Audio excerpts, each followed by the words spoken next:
Welcome to the BWAWomens Month Masterclasses.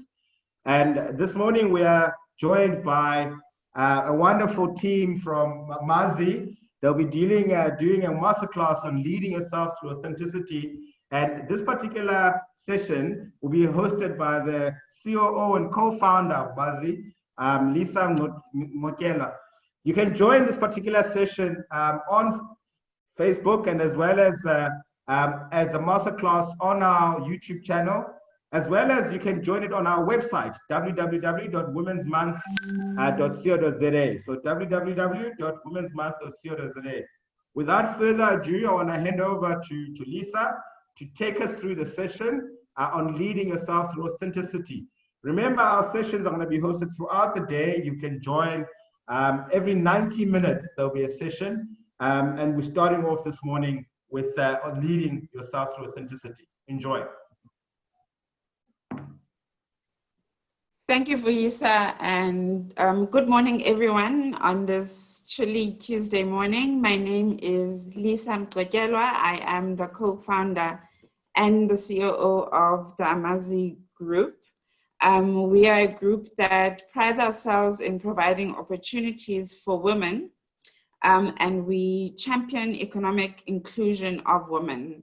So my personal purpose is just to enable women to sculpt their mindsets that create positive narratives for success. Leading yourself is such an important topic for me because a lot of the times we go through life having an incorrect narrative. We carry a lot of stories, but during that time, we don't look and reflect on our own behaviors that inform how our lives turn out. So the objective of this morning is just to allow you to reflect and to see how you take ownership of your own space and take responsibility, and to understand that there are certain beliefs and values that inform your behavior that you can change in order to lead an authentic life. So this starts with you recognizing, what are my inner strengths? What about me am I willing to accept? What do I do well? What don't I do well?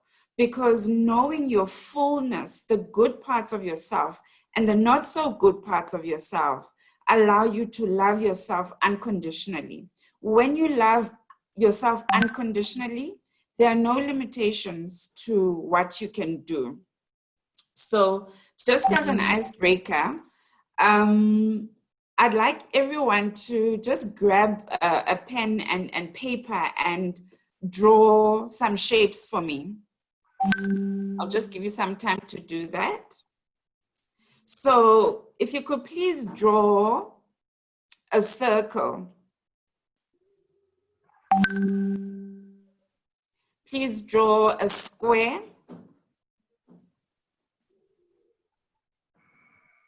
A triangle. Then if you could please draw a car. It has to be a BMW SUV.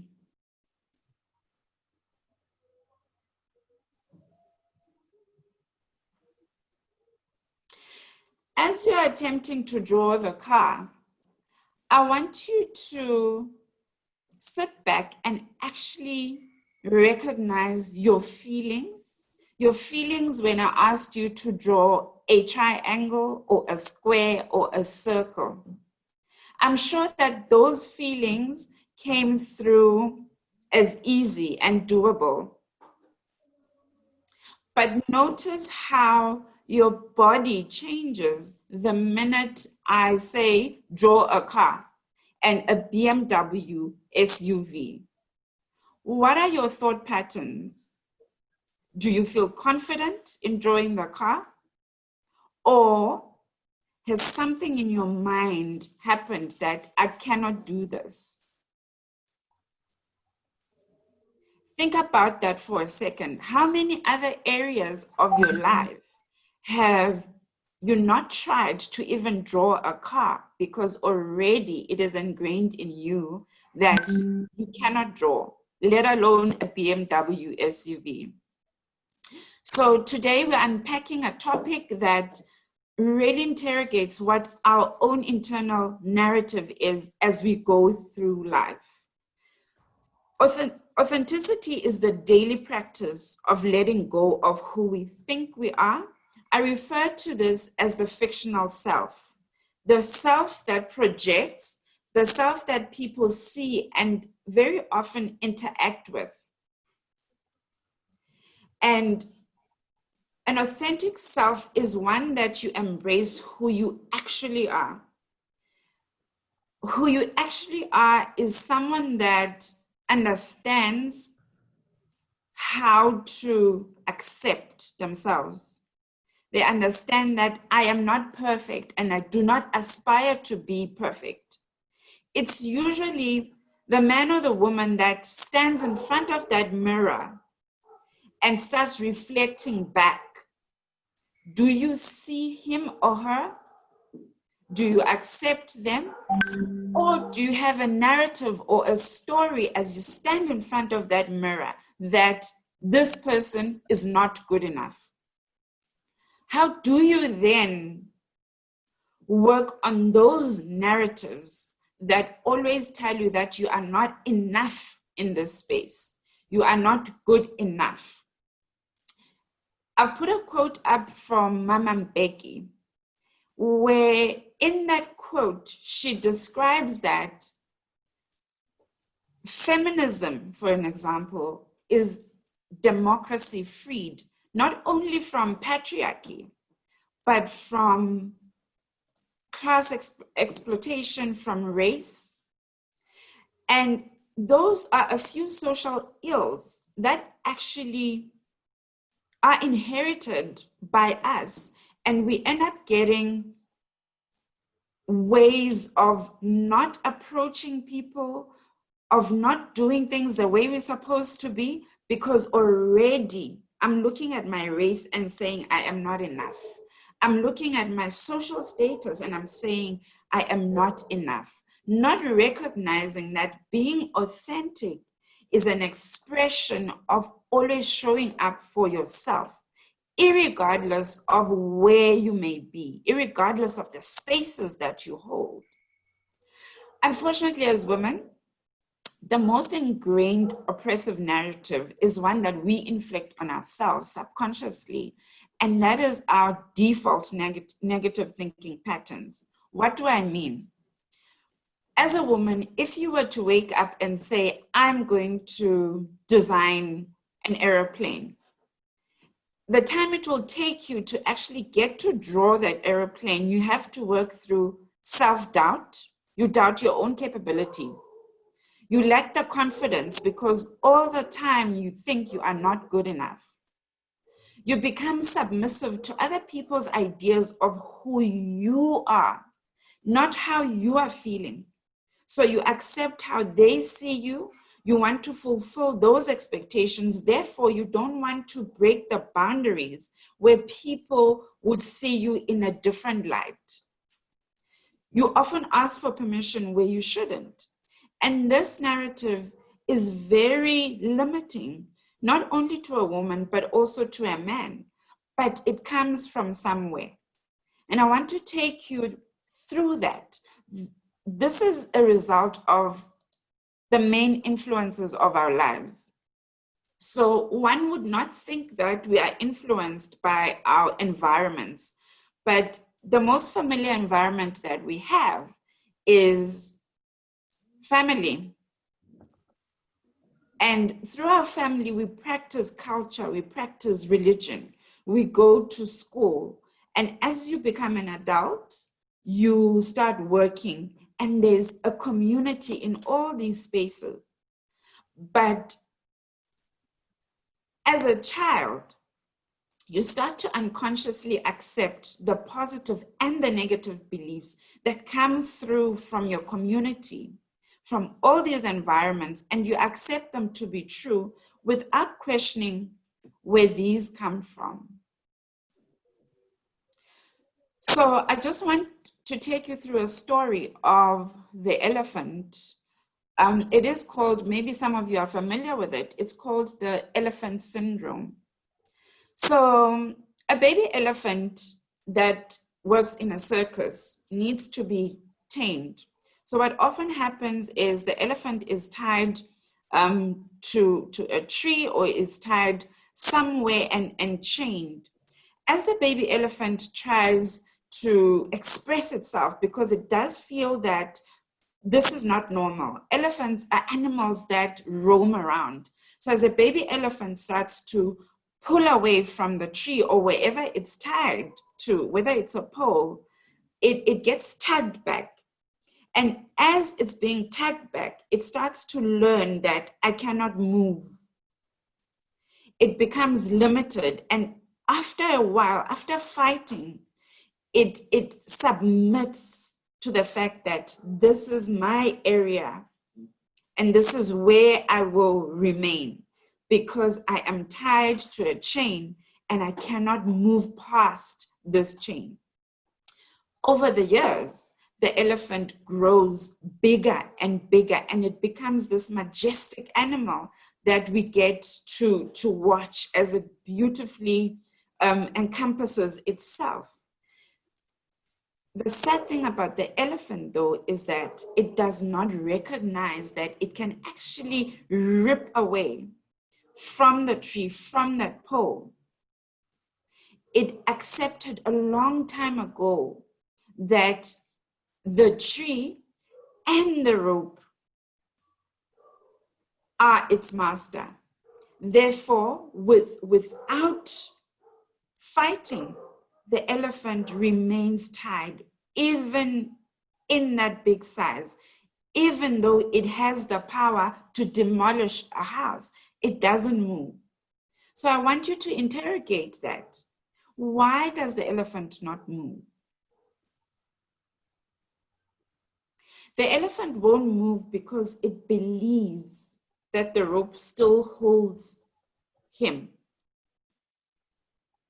How many times do you go through life holding on to a belief system that holds you back, that limits who you are? It could be a belief system that is old, a tradition that you've been taught from a very young age that you never questioned. And as you progress through life, you don't see that you can let go of that belief system because it does not serve you. You have the power to be different. So I'm driving the point home that everything that we know is taught to us by our family and the communities that we grew up in. The stories, the traditions, the superstitions have been passed down to us from generation to generation. Many of us are born into cultures that immediately require us to be muted. We are not allowed to seek any knowledge or understanding as to why things need to be done, because if you do, it becomes a sign of rebellion. But understand this, the more you don't challenge, the more you don't ask why, you limit your own thinking. And when you progress into these diverse spaces, you can't recognize the strength in other people because you do not know what drives you as a person. Because the only people that have been allowed to express themselves in our communities are parents, religious leaders, or any person of authority within the home or authority or community. So if you're a child, how often do you get told, no, don't do this, do it like that, no, no, no. So very slowly, you start fading away. You start giving your power over to other people's narrative of what is right and what is wrong. You believe in what they believe in. You accept that You can't do anything without asking for permission. And as an adult, this transforms into you needing validation from other people, even in the workspace. You can't ideate, you can't create, you cannot run a project on your own out of fear that you are doing something wrong. Therefore, you need a manager to validate you. You need an owner to validate you because you've unconsciously formulated a limiting belief about your own abilities and capabilities. And this comes from how you were raised.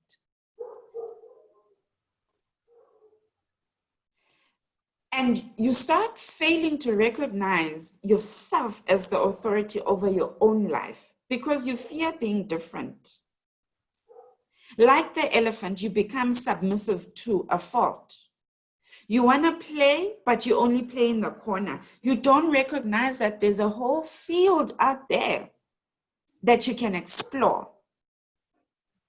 So when you question, sometimes our communities and our cultures have very serious consequences. If you use your voice, you risk being disowned for not conforming to what is viewed as normal by your family or your community. This is why at times we have issues around violence, around xenophobia, around people with different sexual orientations. These people become disowned because they look different to us and our communities. So I'm asking you to interrogate that.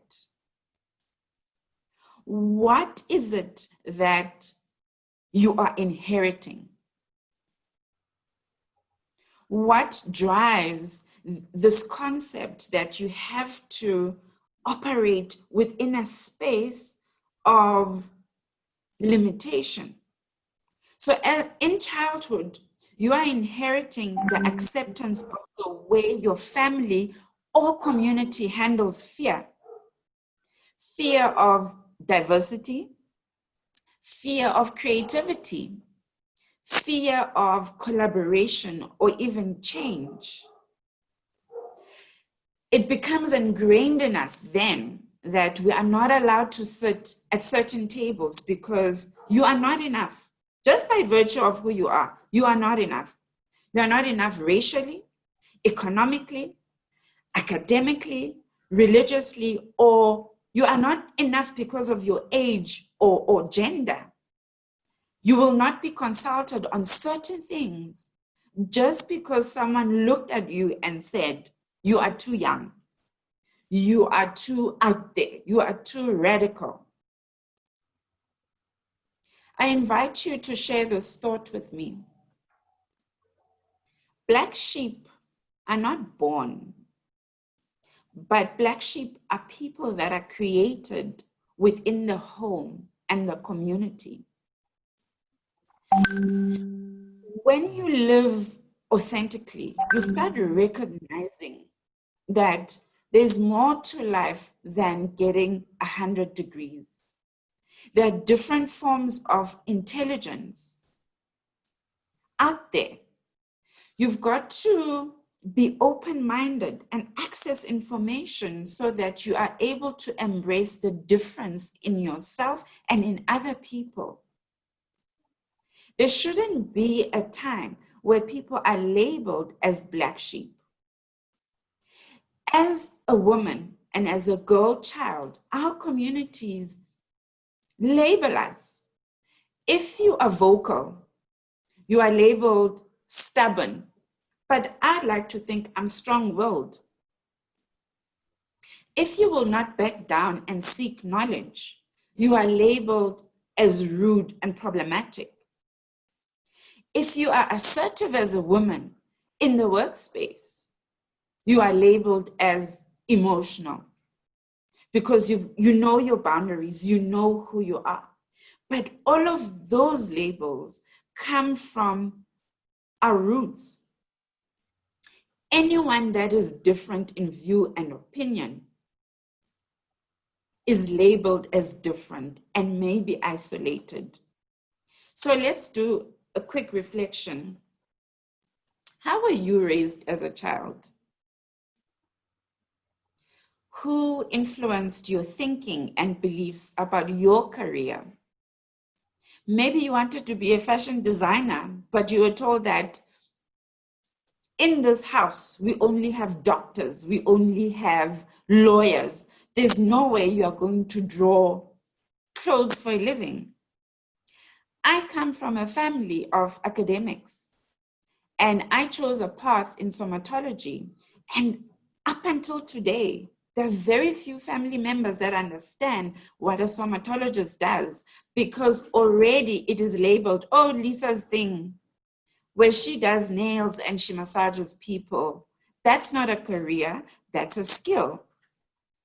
Therefore, you become boxed in a space that, we don't know what she's doing. Therefore, we won't affirm her. We won't support her. We don't see her because she's not a doctor. She's not a lawyer.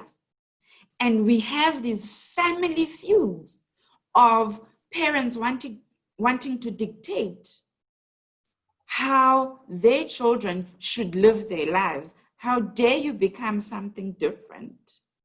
What are people going to say? Who has influenced your relationships? How do you view money in your life? Do you view money from a space of lack, or do you view money from a space of abundance?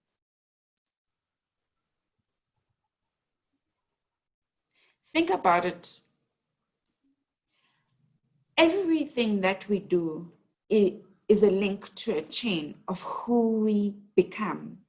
But as we adopt what we are taught by our communities, sometimes it is at the compromise of our true self, what your calling is.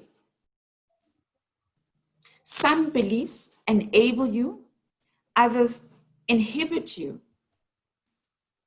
If you were to be honest, were your talents and aspirations supported and affirmed within your own community? Are people proud of what you've done with your life? Are you proud of what you've done with your life? Or do you wake up feeling like there's a void, like you shouldn't be doing what you're doing because it's not good enough?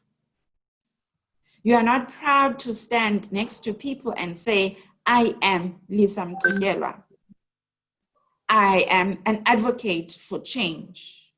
I work with people in a certain way so that they can see what their true potential is. Having these labels does not necessarily mean that you will lead an authentic life. So being a lawyer, if it is not your calling, you may be in conflict with what you do every day and what your heart is telling you you need to do. How do you work against that? My personal belief is that affirmation begins at home and not charity.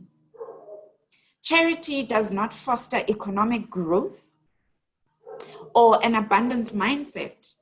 Charity comes from a space of lack.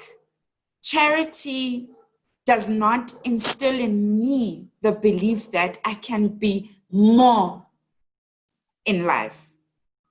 There are spaces where charity is required, but affirmation goes further. If you believe in your own purpose and talent, and you have a community that is rooting for you, you will succeed in life no matter the space you occupy, because you have been affirmed. And that is important because as we grow up, we seek that approval from our parents, from siblings, from loved ones, from work. But had I been taught that I can affirm myself and that I am enough, my life would have been different. An experience that I had growing up, because I grew up in the Transkei, and there were a lot of political issues at that time. And my earliest memory of seeing the effects of apartheid were a time when the police came to my home to do a police raid. And it was quite a jarring experience, because my mother at the time, she took my siblings and I, and she put us in a kist and closed it to hide us. Immediately, that felt wrong to me. Why am I being hidden? What is happening? And that developed what I'm passionate about today, that I will never be boxed. I will never be put in a kist again, not for anyone, not for any agenda. I believe in my purpose, that I will never be limited in things of the past, because sometimes you carry things from your past and they inform what you do in the future. That day was a day of change for me at a very young age, that no one has the authority over your life. No one can make you fear life, that you are literally and physically boxed into a space. And that is the power that I'm giving you. Everyone has got a gift that they need to recognize. But the gift only comes out if you are bold and you accept the challenge. It is up to us to break those generational curses. When they say this runs in the family, you have the power and the ability to say this is where it runs out. What you don't want is to continue a legacy that limits your mind, that limits who you can be, because we are missing out. We want to hear your voice. We want to engage your beautiful mind. So it's very important to be particular about what you inherit. You cannot change much when you are still a child, but as an adult, you've got the power of choice. You've got the power of voice. Therefore, do not carry things from where you are coming from, even when you don't believe in them, because it shows. So how do you break away from this? How do you start setting these boundaries so that you feel fulfilled, you don't feel empty? And this for me starts with, what conversations are you actually having with yourself? Because the journey of authenticity has got nothing to do with other people. The only person that you are in control of is you, your body, your mind, your thoughts. So you have to go into a space of soul searching. Who am I? You've got to confront yourself and declare a war on yourself. You have to deal with your deepest traumas. You have to deal with your insecurities, your fears, your doubts. You need to own those things and understand how they make you tick so that you can overcome them. True leadership comes from you doing the inner work. Your authentic self is mature and it is ready to carry you through moments when you have internal conflict. But you've got to start somewhere. You've got to do the inner work and trust that process. It is okay to say, no, I do not understand.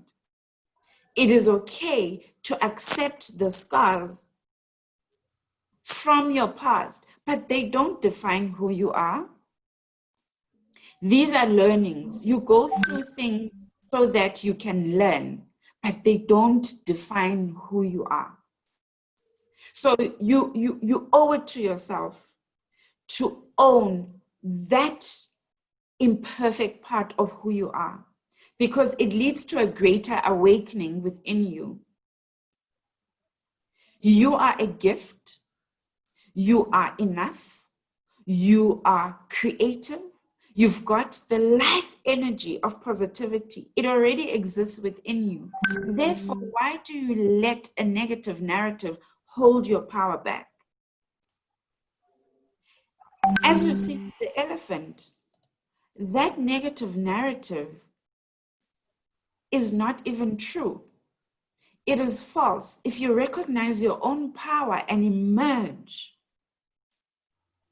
you recognize that you can contribute positively in other people's lives, in your life. You start becoming happy. So, in the letter that I'm projecting on here, it says, don't wait for permission to show up for yourself. You need to advocate for your own brilliance. You know what that burning feeling is within you. So advocate for your own brilliance. Don't wait for other people to point at you. If you're in a boardroom and you've got an idea and you can think critically to solve problems, voice that out. People don't have the time to validate you. So validate yourself and know what is brilliant about you and use that.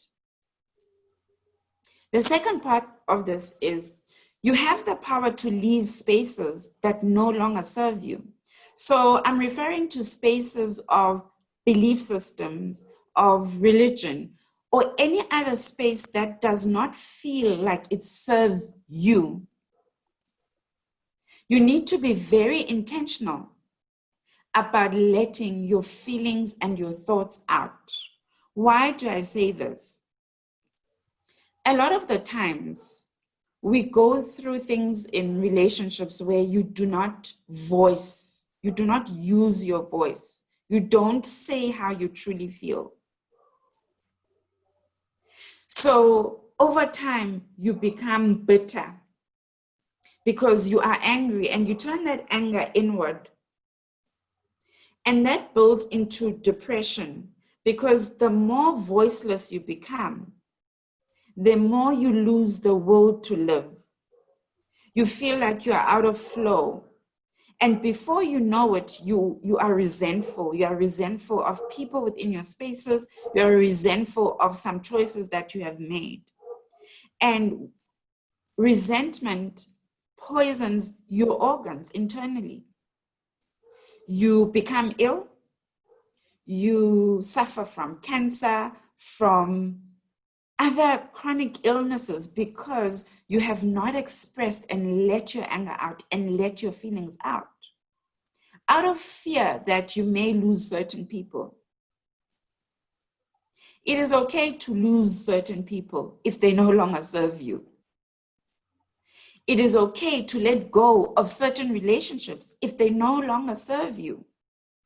Because what is important is your mindfulness of your own inner voice.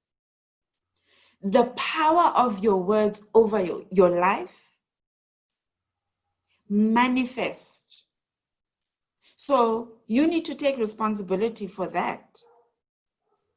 Speak positively about yourself. Change the narrative of your own story. Yes, you've been through a lot, but it does not mean that was the final destination. You must have the willingness to change your outlook and understand that it begins with you. No one else is going to do that work for you. So, a food for thought.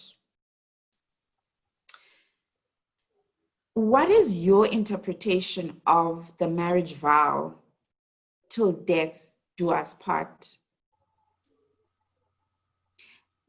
Marriage is a space where Everyone, regardless of race or gender, is an aspiration. Everyone wants to get married and have a family, etc., and build a long-lasting relationship with the other. But what does the line "till death do us part" really mean? So I want you to interrogate that. Does death mean dying physically, where you are buried? At what point do you recognize a death of a relationship?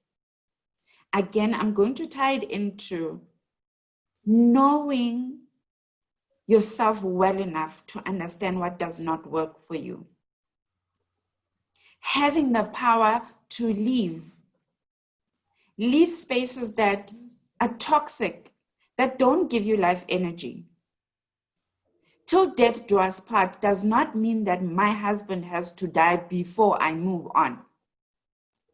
If I am not fulfilled, if I am unhappy, if I'm not going to reach my dreams, that space is dead to me. There's no need to carry on with something that kills you from within.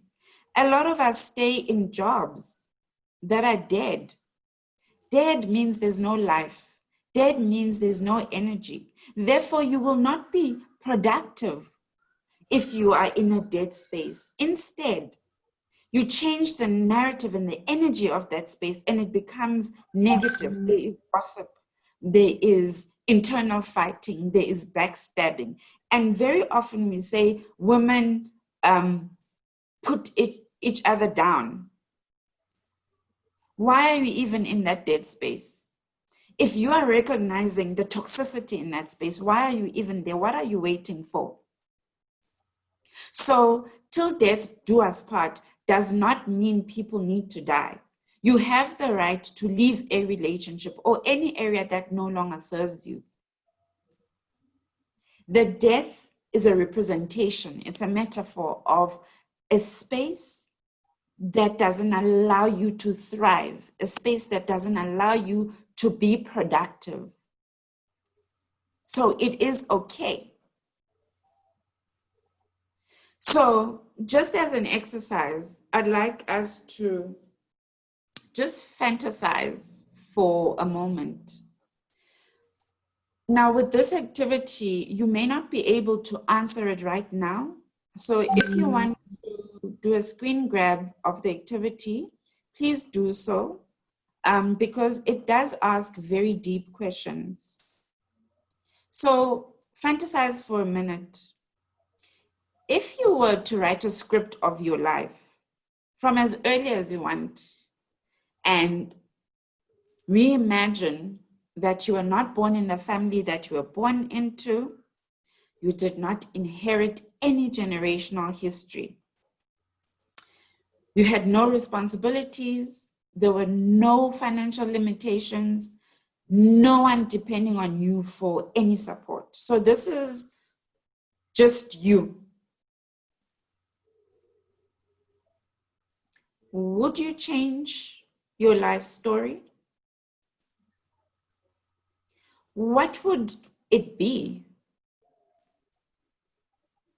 What learnings would you keep from your life story right now?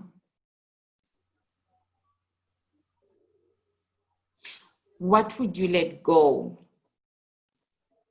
And what has prevented you from living the life that fulfills your purpose? Do you know why you exist? Does it matter that you exist? When you revise your own life story, it becomes traumatic to some of us. Revising it means letting go of a lot of narratives that you thought were true. When I was in grade, I can't remember grades anymore, But I went to boarding school at the age of 8 or 9. I can't remember the grade that I was in. And in the boarding school, it was Roman Catholic, and there were very specific ways of how we needed to exist within that space. But I was very intelligent. Well, I still am intelligent, but in class at that time, I was your typical straight A student. So the one day I had gone to prize giving, and I had won all the awards for being a top student, receiving awards for being the top subject student, etc., etc. And on my way back to class, feeling very elated, a group of girls came and they surrounded me. At that time, I was in shock because I didn't understand what was happening. And for a minute, I thought they were there to do a group hug and congratulate me. And very quickly, I realized that I was wrong. Those girls, even at that young age, they pinned me to a tree. And all I could feel was just their hands pouncing on my head, hitting me, calling me names, and threatening me that you are here to take everything of ours. If you dare get a straight A again, we're going to come get you. You think you are holy, holy. You think you're the favorite. You think. This is a story that has taken me a very long time to confront. And the reason it's done that is because being in a boarding school at that age, there's no mommy or daddy to run to. So I needed to figure out how I was going to survive in that space. So I formulated a belief within me that I should hide my intelligence. If I'm going to cope with this space, I should dumb myself down. And I remember waking up the following day that even with my school uniform, I felt naked because I did not want to be seen. I did not want to be noticed because now I'm that intelligent child who's here to take opportunities away from other people. That is a story that has scarred me in ways that have infiltrated even the spaces that I hold today.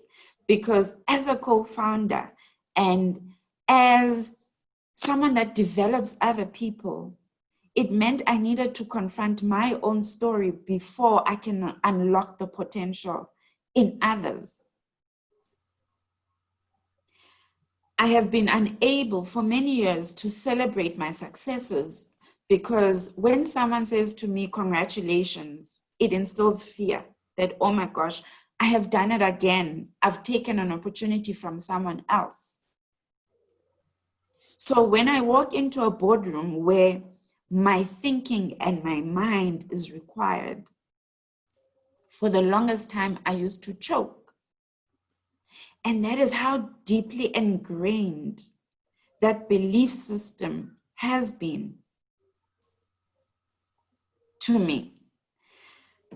I'm still doing the work because something that is formulated at that age becomes your narrative. And unfortunately for me, I have that burning desire to become more than what I think I can be. But at the same time, the 8-year-old Lisa is still there saying, don't do it. Don't do it, because when you acknowledge your power, when you accept your own intelligence, we were hurt before. And as that 8-year-old girl, I do not want to be hurt. I do not want to feel those hands that tell me, do not shine, that tell me, how dare you achieve. I may not know your story today, but there is a story that has shaped who you are. There's a story that you can't let go.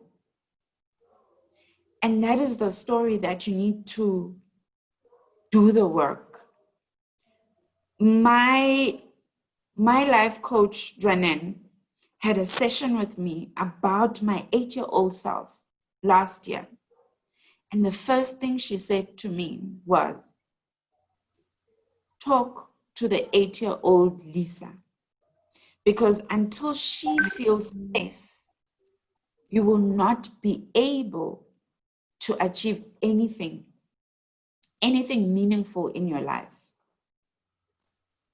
And we go through life floating.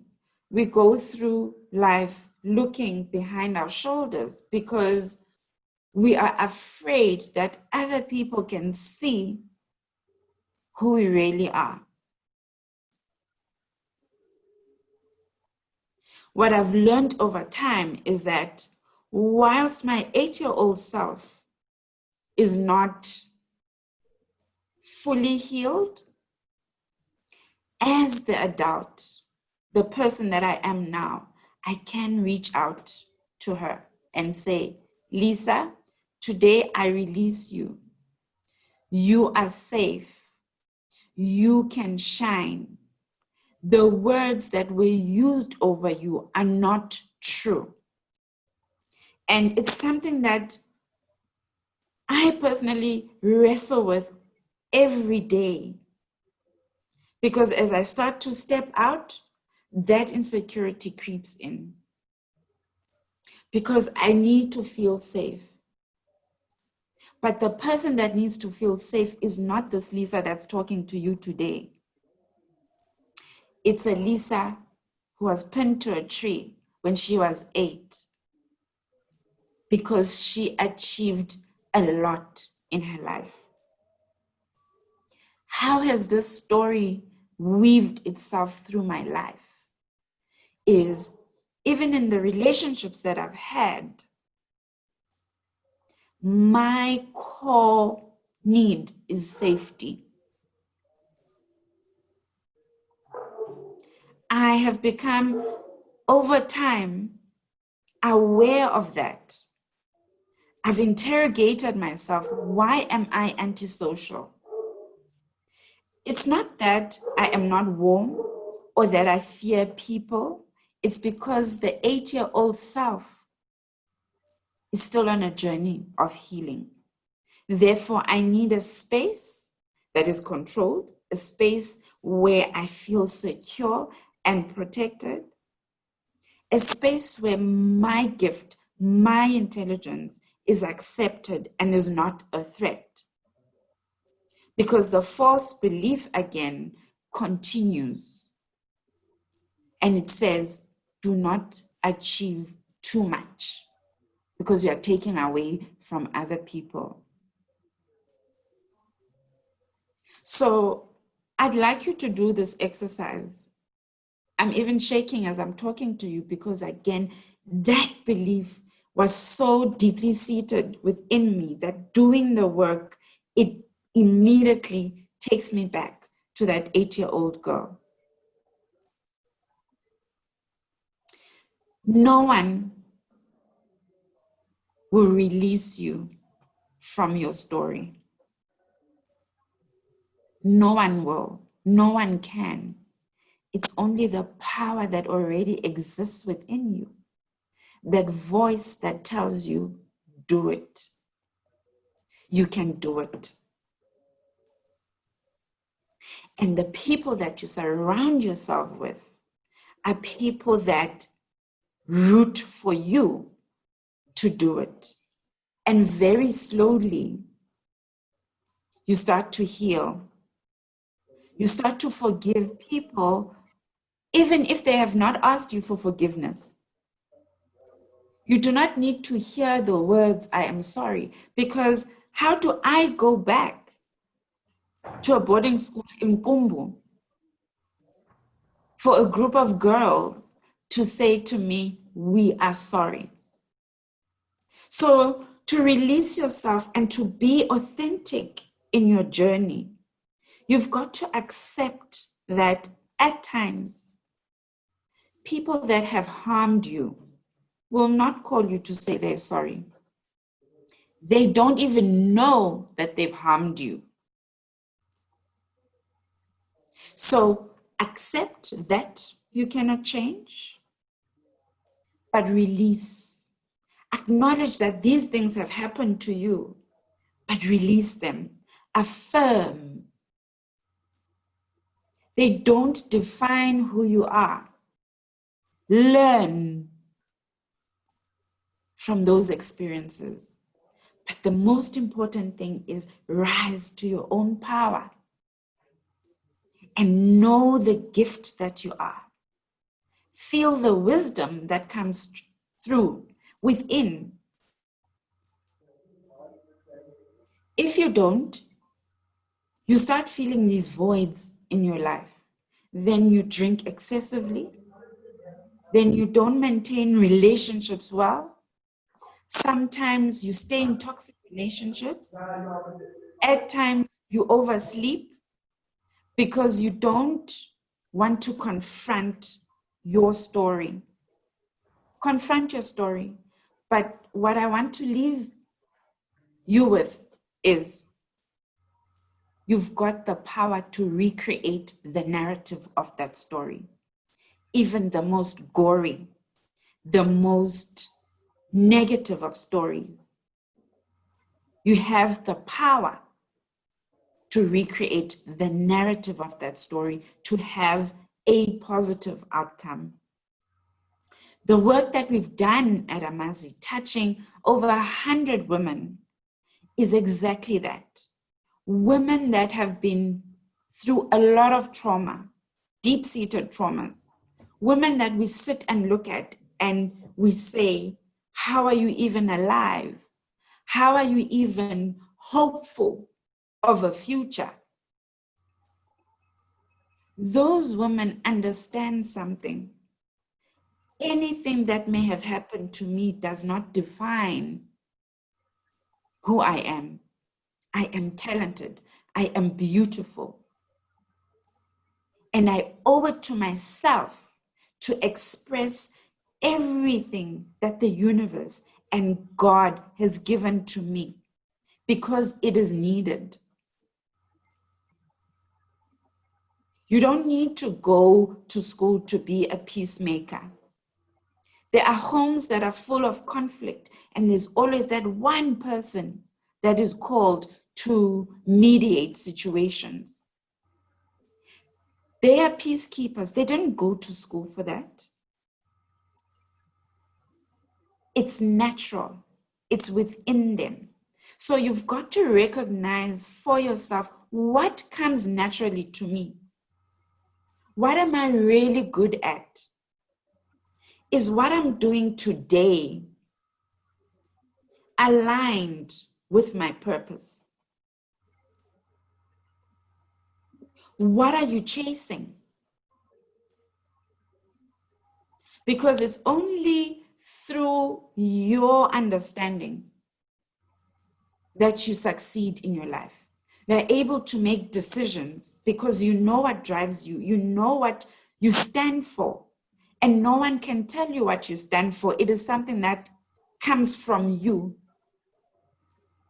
So please take the time, find a quiet space in your home, and do this exercise to find out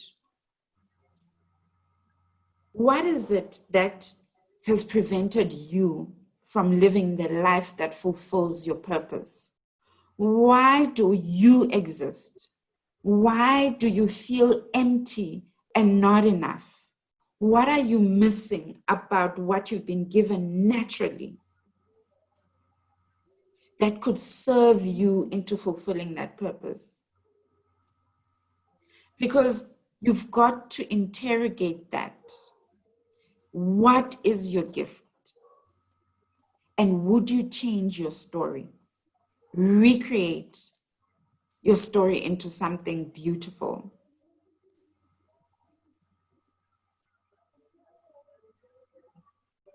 So in the next slide, I just want to share just being consistent with recreating a new narrative.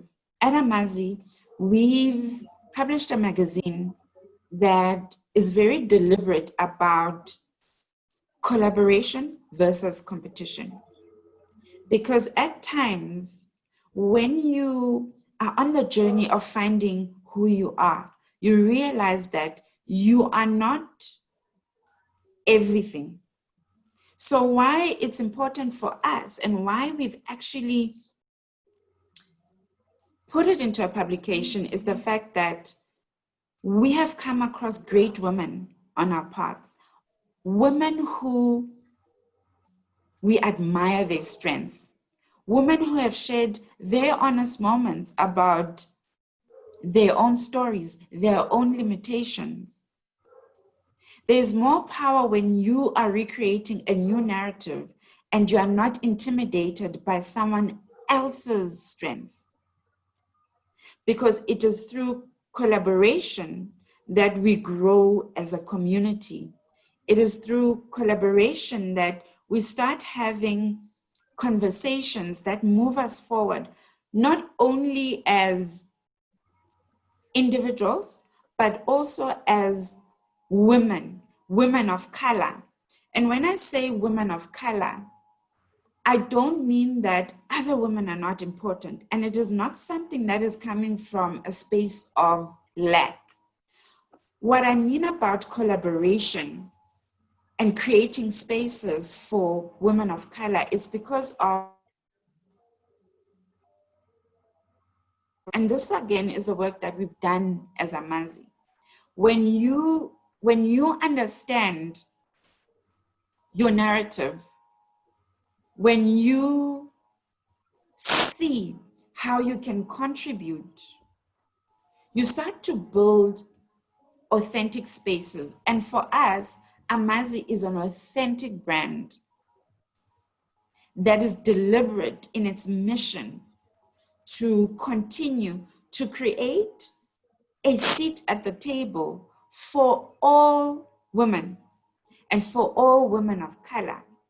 Because you need to know how to exist in a space that drives economic growth. You need to know, if you're an entrepreneur today, who can I reach out to? Which network can I tap into to learn? Without fear that someone is going to take your business idea. So a space of collaboration for us is a space where we say, come, join us. Let's build a new narrative. Let's do a generational shift, because as Mama says, patriarchy is a social ill that we all strive to fight against. But what is important is that we are not going to change what has happened in the past, but we've got the power to create from scratch and shift from the teachings of what has been negative in recognizing our own power. And we do that through collaboration with other people, whether it's family, whether it's in a space of business. But when you have an authentic voice, you do not fear to diversify. You do not fear to transform. You do not fear to collaborate with others. And it's important that as we create spaces that are led by women, that are founded by women, that are for women, we understand that we are not asking for a seat at someone else's table, but we are saying we have the power and the ability to create a table and to have as many seats that we need on the table. And it is not just at one table. There are many tables that anyone can create.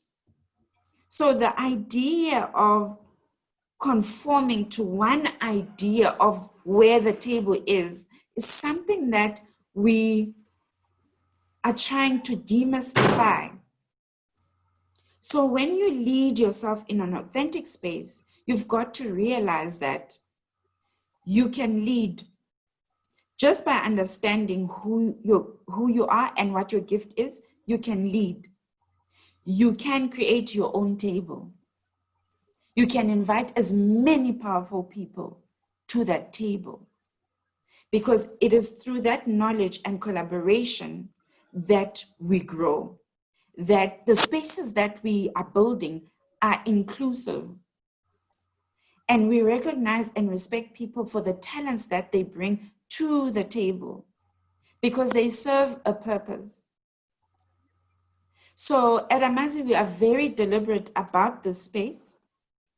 And if you go onto our social media, you will see that we are creating a platform where people can invest in their own access to self and entrepreneurial skills. And the reason for that is, when you want to build something, if you don't have the right tools and the right knowledge to do so, very often it does not succeed. And I don't need to remind everyone that this crisis of COVID has really allowed us the time to reflect. What am I doing? What am I here for? What can I do today that will make sure that I'm relevant post the crisis? How do I build a better relationship with my family? How do I build a better relationship with money?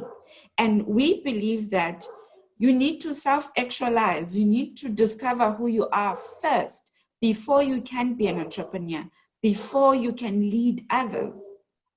And this is why at Amazi, we've been deliberate in saying, let's create a space where women can feel that they're investing in their own knowledge.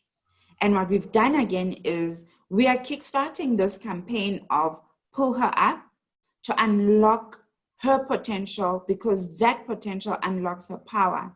And we are giving away the course to about 50 women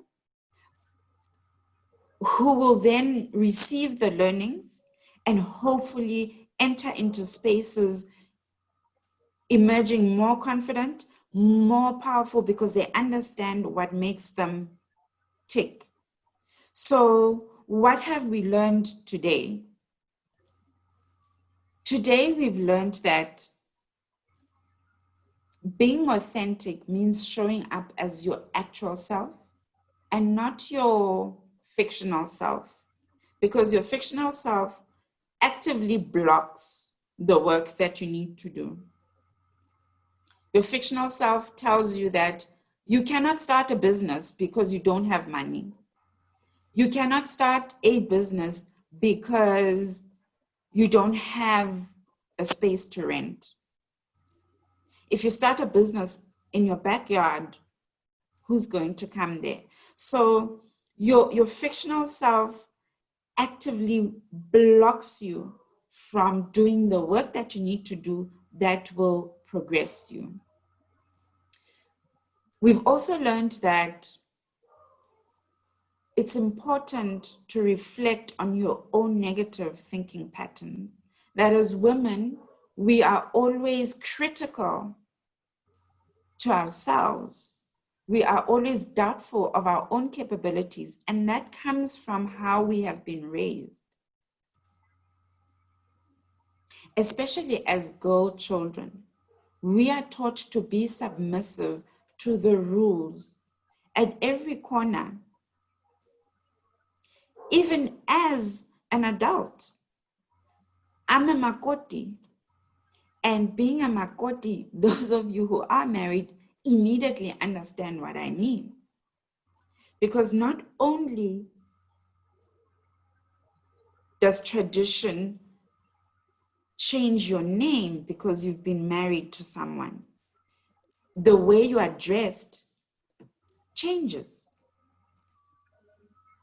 So it's very important that we realize that there are some traditions or cultures or belief systems that we need to let go because they no longer serve us. We also learned that you need to advocate for your own brilliance. To be a true leader means recognizing the parts within yourself that are not perfect, owning those parts, but overcoming them so that they don't become barriers to your growth. When you advocate for your own brilliance, you're bringing through a life energy that is needed, because that gift that you have is unique to you. This is why, again, when we have these conversations, we say no space can ever be oversaturated. Because if you've been gifted to put together a skincare product or a hair product with specific ingredients and all of that, that is your calling. And that will speak to the people that it needs to speak to. But what is important is trying. You've got to try. You cannot give up. You cannot sit and say, I will not sell chicken because KFC already sells chicken.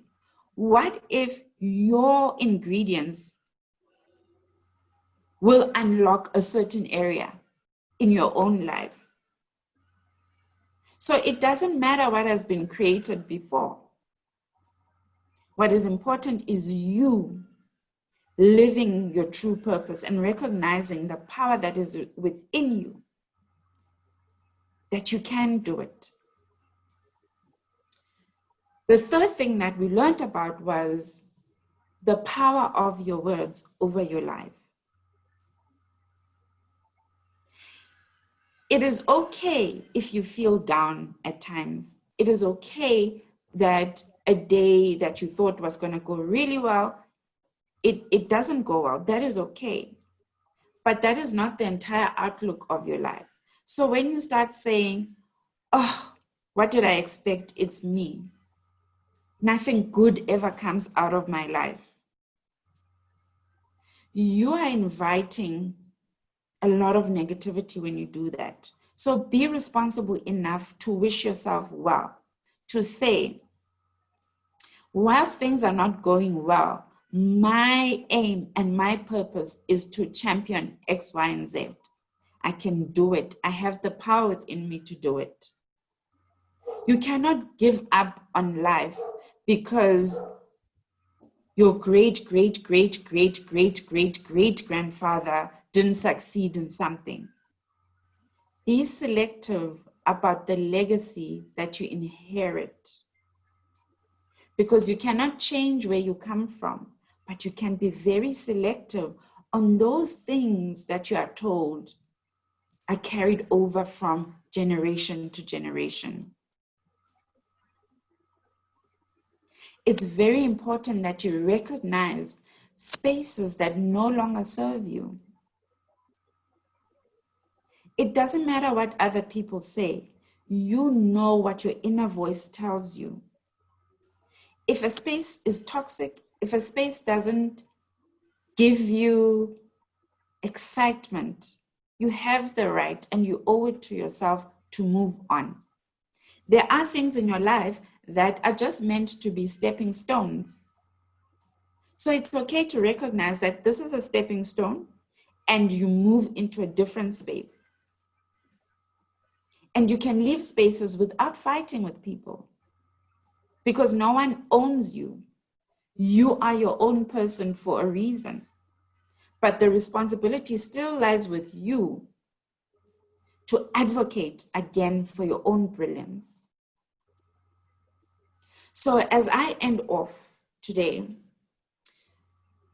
I believe in the power of affirmation. I believe in the power of speaking positivity over my life. And that is because I know that those affirmations come true. So this affirmation that you see on the screen today is an affirmation that we really believe in. So you are worthy. You have everything you need within you. Your investment in yourself is a gift of self-love. And you're a part of a community that believes in you. And in a true Amazi way, we always say, you are your ancestors' wildest dream. Thank you so much. Thank you so much, Lisa. That was amazing. You did say to me that I needed to listen and tune in to I think we've got some work, some of us, to do to figure out some of these. Before I kind of get into some of the Q&A and some of the questions that I certainly have, I just wanted to kind of apologize to all the people viewing the session on the website. We had a bit of a rough start, and we started off with some technical challenges. So thanks to Lisa again for being so incredible in the process and being so accommodative. We will try and make sure that we're back on technical terms when we come through with our next session with Alona Hlachwayo from Bizpreneur at 11 at the top of the hour. So do please bear with us as we try to readjust all our settings. Unfortunately, in preparation for this session, were somehow not saved correctly, and as a result have affected the entire day. So Lisa, thanks so much for this. Just a depth of insight. So the first question I'll have, and again, those of you who are tuned in, you're welcome to submit your questions to Women's Month SA@gmail.com, Women's Month SA@gmail.com, and we'll make sure that those questions find their way through to Lisa and her team at Amazi. But I've got time to ask you some questions in the meantime, so that we can kind of get to the top of the session. The first one, really is for me, can you make it succinct for us, Lisa?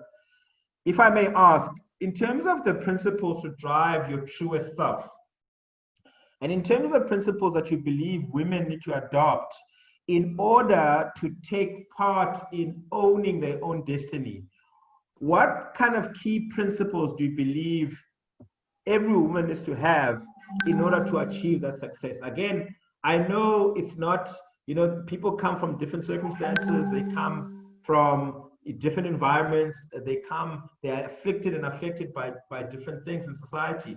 But what I'm curious about is, what do you guys believe are the mainstay, key fundamental principles that really every woman should ultimately have to actually drive their focus to success, regardless of their circumstances?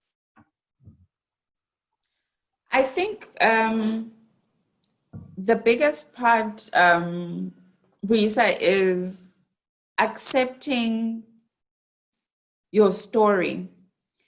You will know that in the country, a lot of women suffer from a lot of abuse in relationships, and certainly the work that we've done at Amazi with the women that we've worked with, who come from communities that have not nurtured them, is the fact that you've got to accept your story.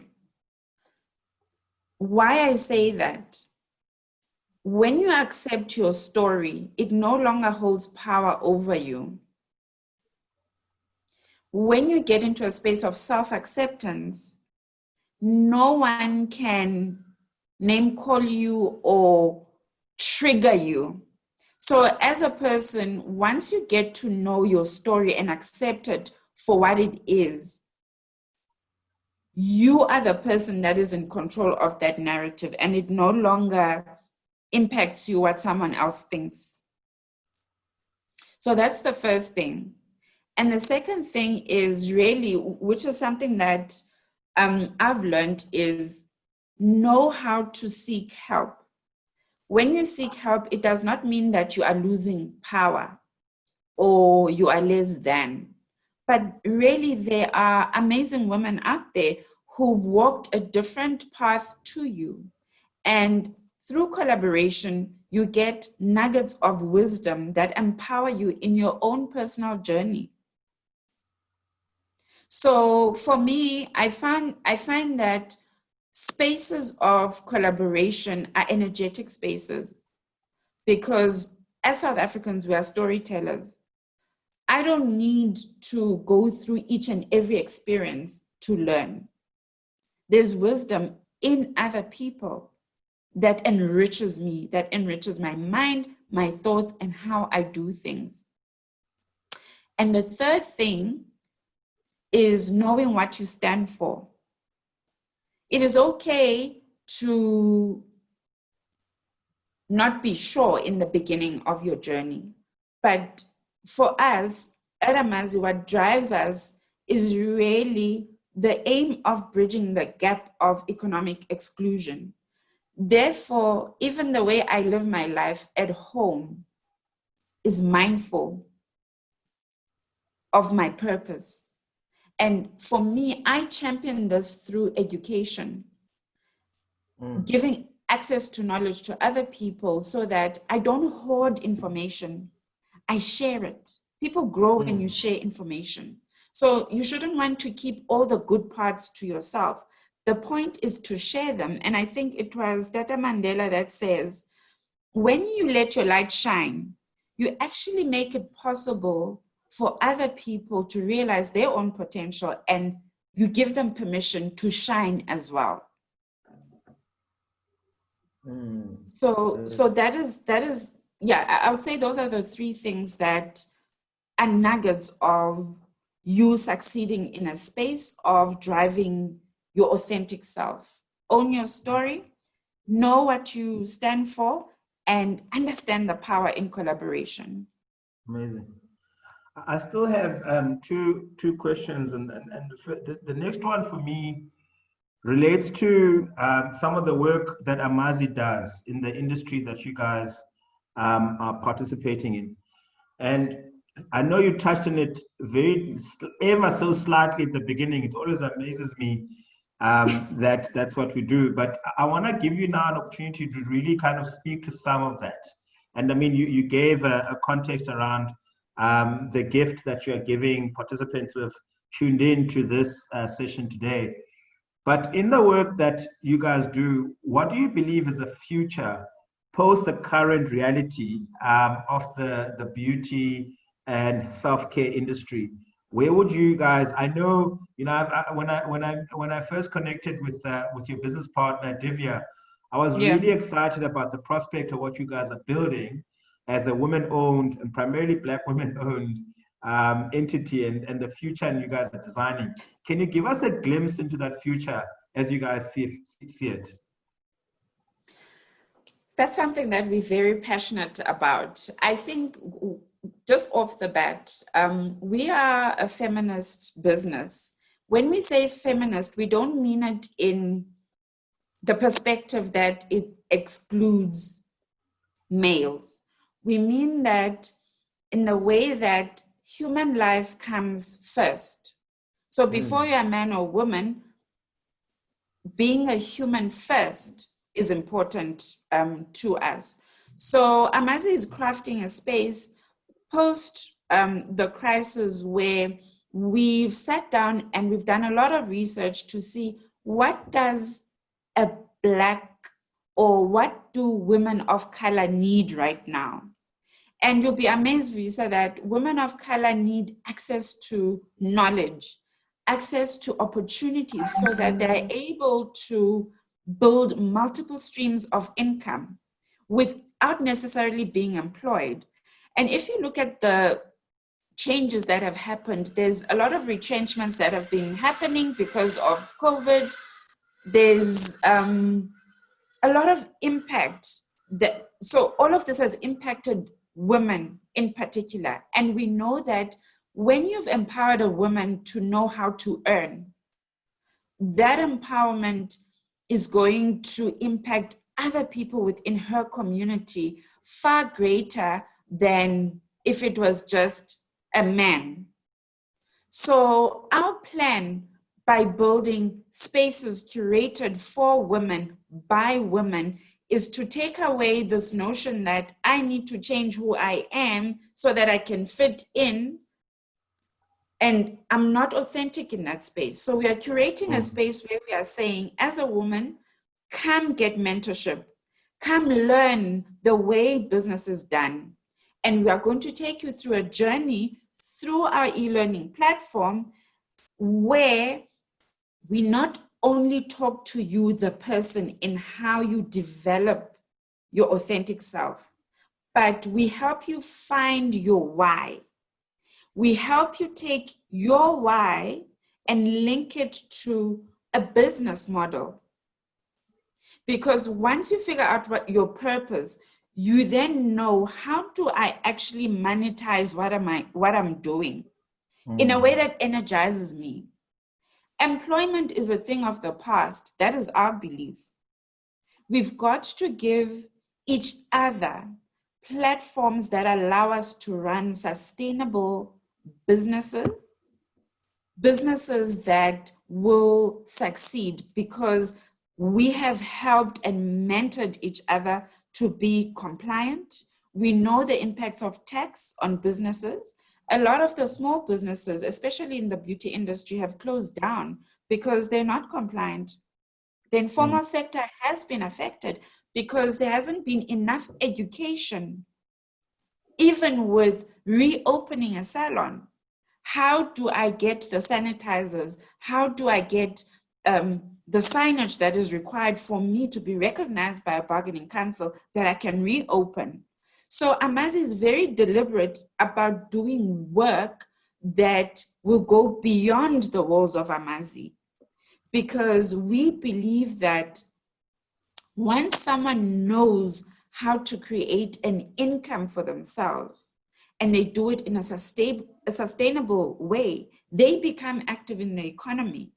When they're active in the economy, they contribute to other spheres of the economy, whether it's travel and tourism or hospitality. But we then start building ecosystems where everyone is winning, where everyone is succeeding. But there's a lot of work to be done. There's a lot of work to be done. And we are deliberate about championing those spaces. This is why you will see that we've created our own table where we're saying, join us. This is brilliant. And again, I am aware of time, and I also want to just have one more question to ask. Again, in case you don't know how to get a hold of Amazi, you can go onto their website, www.amazibeauty.co.za. That's AMAZI beauty.co.za. So Amazi Beauty is where you find the team that Linda and Divya lead. I'm personally excited to have a follow-on discussion with you guys around some of the ideas that I think, again, will align to drive this conversation. Again, as a bridge to that, one of the key messages of this particular month, and Women's Month in August, is how men also play a pivotal role in becoming support anchors for the women driving change in our society. Now, again, I want you to leave a message for the men who tune into this session around what narrative do you want beyond a he for she support mechanism. What particular message would you have for men, again, in the context of your own reality, in the context of the industry that you're in the context of entrepreneurship and business and kind of creating spaces for women to participate? What message would you give to the men who are in decision-making roles in society in general in South Africa? I think, that's a tough question, because It's something that we give a lot of thought. Our ask at every given moment as women is for men to recognize the effort that it takes a woman to actually survive in a space that was not designed for a woman. So a lot of women in corporates, a lot of the times have to alter their true self so that they can be appealing to the males in that space so that they can be taken seriously. And that strips the core values of who some of those women are. So it is not always easy to walk into a boardroom and you have to present a funding pitch and you are only seeing white males. As a Black female, that is difficult, and it's something that we've had to overcome. So even the way we dress, the way we put makeup on, we try to always think of the man on the other side. Will he take me seriously? And that is something that impacts a lot of the things that get done in our spaces. And I think I would like to ask men who are decision makers to be aware of that, to be supportive of the women in their spaces, because very often women lose confidence just like that. But Brilliant. if you have a man who is going to champion and support women in those spaces and not require them to alter who they are so they can fit in, I believe that there could be progression. It is not easy. It is not always easy for women to thrive in a space where she's feeling inauthentic. So yeah, much, that is Lisa. what I would.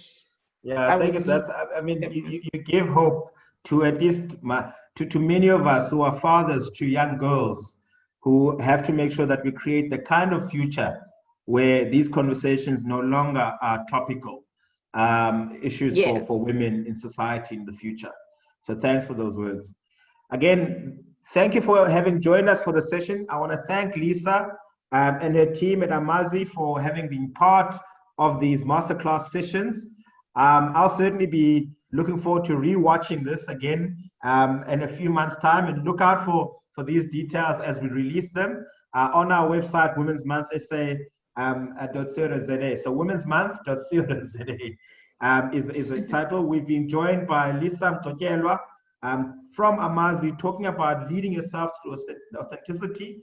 And we're now going to be taking a bit of an interval and waiting for our next session, which comes up at 11 o'clock. And you can look forward to the session being hosted by Eleanor Shatrayo from Bizpreneur. And again, we continue the theme of supporting women in their leadership roles, as she'll be talking about women as legacy builders. So looking forward to joining us at 11 o'clock, and we're hoping that we're going to get our technical system set up. Thank you so much, Lisa, and have an awesome day further, and we'll continue engaging these sessions. Thank you. Thank you, Risa. Pleasure.